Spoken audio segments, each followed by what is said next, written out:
Ya, assalamualaikum warahmatullahi wabarakatuh, adik-adik sekalian yang mudah-mudahan Allah rahmati. Bertemu lagi dengan Kang Kelek ya. Di sini Kang Kelek akan bercerita dengan adik-adik sekalian, yakni ceritanya adalah tentang Nabi Syuaib. Jadi ini adalah cerita Nabi Syuaib alaihissalam.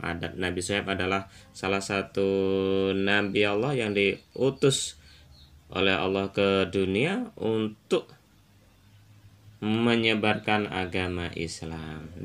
Yang kali ini dengan judul Azab untuk orang-orang yang tidak jujur. Ya, kita akan bercerita. Selamat mendengarkan dan melihat cerita ini. Ya. Sejak Nabi Syuaib berdakwah di negeri Madian, jadi Nabi Syuaib ini adalah dakwahnya di negeri Madian, mengajak pada kejujuran orang-orang kafir yang memusuhinya. Orang-orang kafir selalu memusuhi dan mulai memusuhinya, berlaku kasar kepada orang-orang yang beriman kepada Allah dan kepada Nabi Syuaib. Mereka disiksa bahkan dibunuhnya, tidak peduli wanita, anak-anak ataupun orang tua. Tak mungkin Nabi Syuaib melakukan perlawanan karena lemah, karena sedikitnya kaum muslimin pada waktu itu, karena jumlah pengikutnya baru sedikit dan kebanyakan orang-orang miskin yang tak berdaya. Bersabarlah, Allah telah menjanjikan surga untuk kita, kata Nabi Syuaib. Kata beliau kepada kaum beriman. Kata-kata lembut itu menguatkan hati para pengikut Nabi Syuaib untuk bertahan dan bersabar. Walau ada juga segelintir yang tidak tahan lalu kembali menyembah berhala. Syuaib, balas seorang pemimpin Madian, kamu cuma seorang yang lemah. Kalau keluarga bersamamu tidak melarangnya. Sudah lama kami tanam sebagian tubuhmu di tanah, lalu kami lemparkan batu-batuan kepadamu sampai mati. Apakah menurutmu keluargaku lebih terhormat daripada Allah? Kata Nabi Syuaib dengan tegas. Kalian tidak membunuhku karena takut pada keluargaku, padahal seharusnya kalian tidak membunuhku karena takut kepada Allah. Dan aku pun akan melawan kalian dengan sekuat tenaga.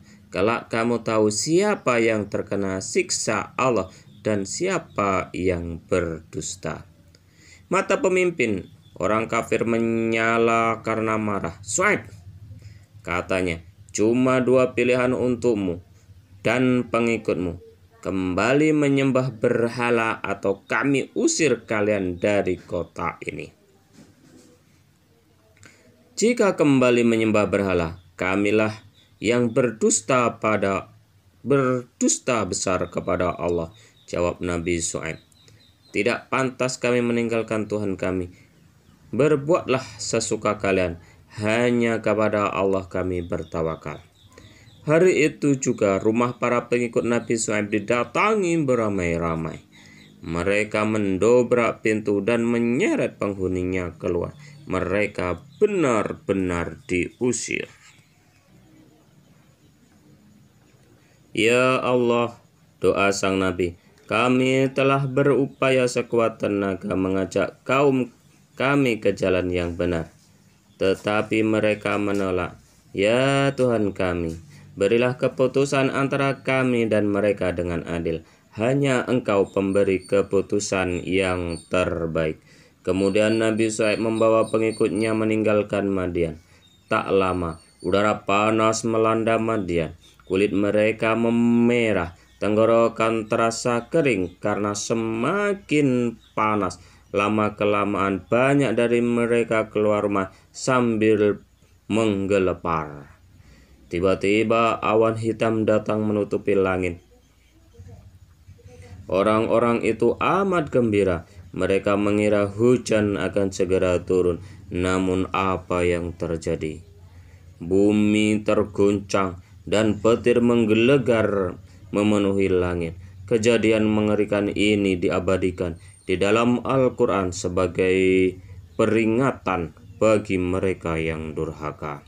Dan tatkala datang azab kami, dan orang-orang yang zalim dibinasakan oleh satu suara yang mengguntur, lalu jadilah mereka mati bergelimpangan di rumahnya. Quran Surat Hud. Nabi Syuaib dan pengikutnya tiba di sebuah dataran subur. Di sana mereka hidup bahagia dan melahirkan keturunan yang soleh. Nah, itulah adik-adik, jadi balasan untuk orang-orang yang tidak mau ikut kepada nabinya, tidak mau taat kepada Allah dan Rasulnya, tidak mau menyembah Allah dan Rasulnya, sehingga karena kedurhakaannya maka Allah menurunkan azabnya kepada kaum Madian. Nah, jadi untuk adik-adik, marilah kita selalu bertakwa kepada Allah Subhanahu wa Ta'ala. Kita rajin beribadah, rajin menuntut ilmu. Mudah-mudahan kita semua dijauhkan dari segala musibah seperti yang menimpa di penduduk Madian. Terima kasih. Assalamualaikum warahmatullahi wabarakatuh.